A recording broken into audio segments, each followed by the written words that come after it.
Okay, it looks like... Yeah, alive. Okay, so, this morning's a little different. It's just me. All by my onesie. But good morning, everybody.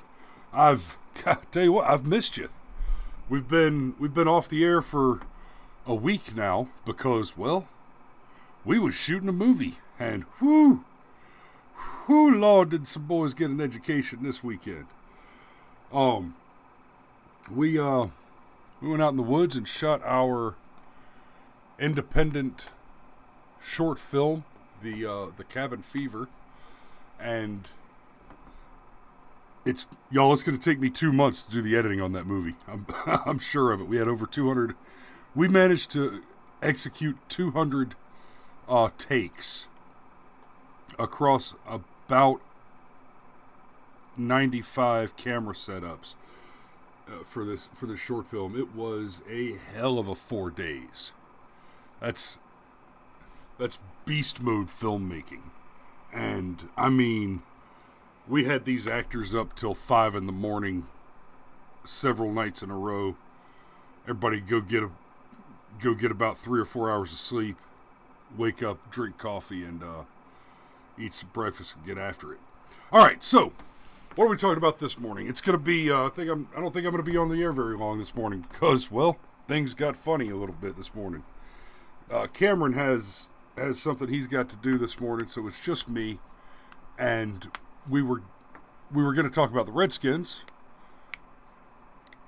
I'm not a football guy, so not really my topic.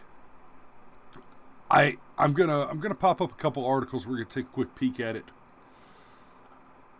I could talk about cancel culture. Cameron's our football guy normally, but this is something that's going on right now, and guys, it's not just cancel culture coming after names of football teams. There's some nastiness going on in this country that is dangerous. I mean, truly dangerous. And it's got nothing to do with people wanting to be nice to people. It's got nothing to do with racism. Racism is an excuse, and a bad one. But let's take a quick look at it. Let's get into this. From the BBC News, Washington Redskins to drop controversial team name following review. This is something that's been going on for a while now, and it's nothing new. Excuse me, let me handle this real quick. And there we go. It's nothing new. Lefties have been screaming about the name of the teams for a while now. The Redskins, the phrase Redskins, of course, is a bit of a pejorative for Native Americans, for Indians. And you know, once in my life, I ran into an Indian that jumped up and down, and I was in downtown Atlanta about 99, 2000, somewhere around there, and I was sitting on a park bench, and I saw a black guy talking to a Native American woman, and it was a very short conversation. He asked her if she was Indian, and she jumped all up his ass. I'm a Native American, you son of a... And called him every name in the book, including the N-word. And that's the only time I've ever personally experienced an Indian or Native American losing their mind about the word usage. Out on the res, by and large, they call themselves Indians. And, you know, a funny thing about the words, you're gonna have words, right? The word Native American is not even entirely accurate. it's like the difference between saying colored people and people of color. One's offensive and one isn't? How? That's unreasonable and unintelligible. The what one people calls another people in their native language, that would be white people calling somebody else something in English. The Spanish don't call themselves Spaniards, right? That's an English word. The Koreans don't call themselves Koreans unless they're speaking in English. They'll call themselves Hanguk Saram or Hanin, right? That's true all over. And in every other language, guess what? They've got a word for white people too. Whether it's gringo or gaijin or gunko, they've got a word for us. You don't see any Americans or white people jumping up and down and demand that Koreans stop referring to the size of our nose, do you? No, of course not. Well, it turns out I've got several articles here, but a new survey that found that Native Americans are more likely to be proud than offended by the name of the Washington Redskins. And here's the funny bit. So the Washington Post, that's right, WAPO, asked 500 people who identified as Native American to pick from a list of words which one best described their feelings about the Redskins' name. The word most picked was proud. Now we're going to get into that a little bit. Following proud came in this order: indifferent, annoyed, content, satisfied, and disappointed. So at worst, you've got annoyed.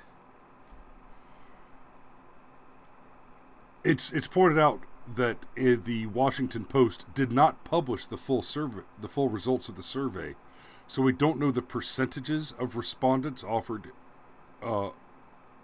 for each response. But regarding the word proud, the Washington Post reports that most of the survey's respondents fell that way. If the Native Americans aren't, by and large, offended, this is just like every other piece of cancel culture. Most people are not these melting snowflakes, right? The rapper Tom McDonald said, "Y'all are so addicted to being victims, you could crash a plane and blame the road conditions." I found that particularly amusing. Because damn if that's not spot on. So if most Native Americans, if most Indians aren't offended by the word Redskins as the name of a team, but rather are proud of it, let's look at that a little bit. You know why we have several teams in this country? The Redskins, the Braves, the Warriors, it goes on and on. You know why those teams have names like that? Because, believe it or not, there's a great reverence for the Native American warrior, for the Comanche warrior. I mean, the Comanches were brutal and effective warriors. You're talking about a people that have a warrior culture.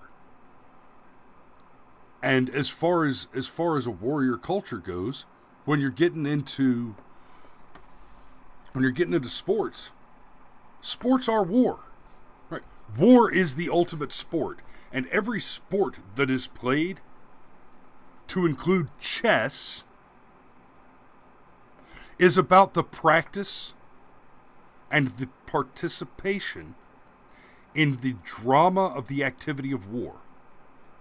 Right? You play football to act out the drama of war fighting, to study the use of tactics and strategies, right? And to engage with other men competitively. And the whole point to competition is to winnow out the lower quality stock, right? Winners achieve success. And by achieving that success, they establish a bar And that becomes the new mark to meet. Sports teams that are named after Indians aren't doing it because they want to hurt somebody. They're not doing it to be cruel or rude or vulgar. No. Just like teams that are named after tigers and lions and bears, oh my! The point to naming a sports team is you want a name that suggests something about your team. That your team is powerful, that it's effective, that it's a winning team, right? Sometimes the name is chosen to pay homage or deference to a particular person, a particular entity. But even then, normally the names that are chosen in deference or commemoration of someone or something like that, it's a someone or something that has some flavor of that warrior spirit.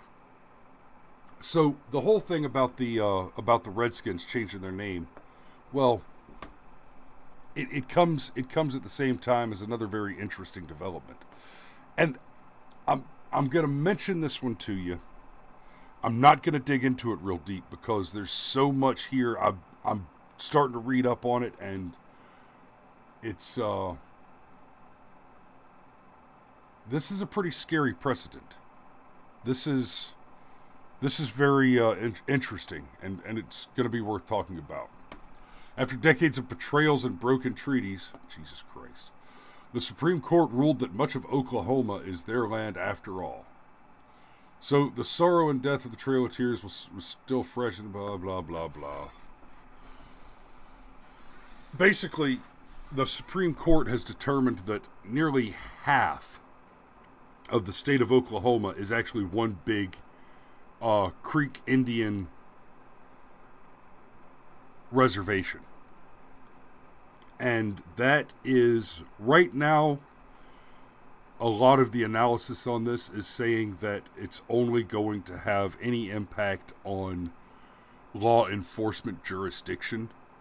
The expectation there is that many people who have been convicted and sentenced on crimes committed in the territory of the part of Oklahoma that has been basically confiscated by the Supreme Court without authority, is that a bunch of criminals who are currently incarcerated after having been convicted are now going to be able to argue that they were arrested and convicted on tribal land, and so the white man didn't have the authority to try them for their crimes. And that, who knows, that might turn into a lot of criminals going free. By and large, this is, it's a very dangerous precedent. Because what's to stop the court from determining that any given piece of territory is ancestral to some other group, right? Quite frankly, why shouldn't I just go to Europe and point at a street in England and demand that it belongs to me, right? Why shouldn't we go to South Africa as white people, where currently white farmers are being genocided under color of law, and demand that land be considered our ancestral land because we're the most recent generation of ancestral occupancy prior to the current colonialization.